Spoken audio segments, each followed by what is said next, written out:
حضرت جنید بغدادی ایک بڑے اللہ والے گزرے ہیں پرانے زمانے میں.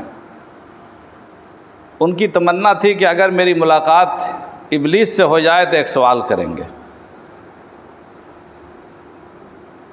ابلیس ہمارے دادا آدم کا دشمن تھا. اگر میری ملاقات ابلیس سے ہو جائے تو اس سے ایک سوال ضرور کریں گے. تمنا تھی، اللہ تعالیٰ سے دعا مانگی، اللہ تعالیٰ ابلیس سے میری ملاقات کروا دیجئے، میں اس سے ایک سوال کروں گا. اللہ تعالیٰ نے ان کی دعا قبول کر لی. مسجد سے جیسے نکلے باہر تو گیٹ پر ایک بہت ضعیف آدمی، بوڑھے آدمی سے ملاقات ہوئی. اس نے آگے بڑھ کر سلام مصافحہ کیا. بڑے خوبصورت، مشرہ، ضعیف، بزرگ انسان. پوچھا کون ہیں آپ؟ کہا کہ میں وہی ہوں جس سے ملنے کی آپ نے اللہ تعالیٰ سے دعا مانگی. کہ اچھا آپ تم شیطان ہو؟ کہا ہاں میں ابلیس ہوں. تو کہا کہ تم سے ایک سوال کرنا ہے مجھے. کیا سوال کرنا چاہتے بتائیے؟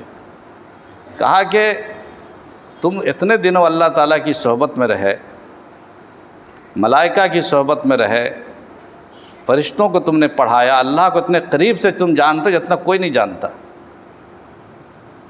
اللہ تعالیٰ کو جتنا قریب سے ابلیس جانتا ہے، آج ہم جیسے لوگ بھی نہیں جانتے، کوئی بھی نہیں جانتا اللہ کو.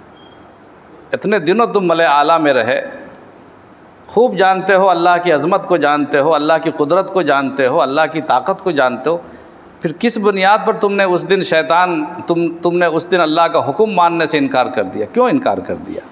تم کو سجدہ کرنے کا حکم دیا تھا، مان لینا چاہیے. تم تو جانتے ہو کہ اللہ کی طاقت کا تم مقابلہ نہیں کر سکتے ہو، اور اللہ عظیم ہے، اللہ قادر ہے. پھر آپ نے اللہ کو سجدہ، حضرت آدم کا سجدہ کر لینا چاہیے، اللہ کی بات کیوں آپ نے کاٹ دیا؟ تم نے کاٹ دیا. تو جب یہ سوال کیا بڑے ہمدردانہ انداز میں حضرت جنید بغدادی رحمۃ اللہ علیہ نے، تو ابلیس نے کہا کہ حضرت یہ سوال آپ کو زیب نہیں دیتا. آپ جیسا موحد، آپ جیسا توحید پرست اور مومن کامل یہ سوال، ایسا مشرکانہ سوال کرے گا؟ آپ کا سوال مشرکانہ. آپ توحید پرست ہیں، اللہ کو ماننے والے، اللہ کو ایک ماننے والے، ایک اللہ کا سجدہ کرنے والے. آپ جیسے توحید پرست بزرگ مومن کامل کے لیے یہ مشرکانہ سوال زیب نہیں دیتا.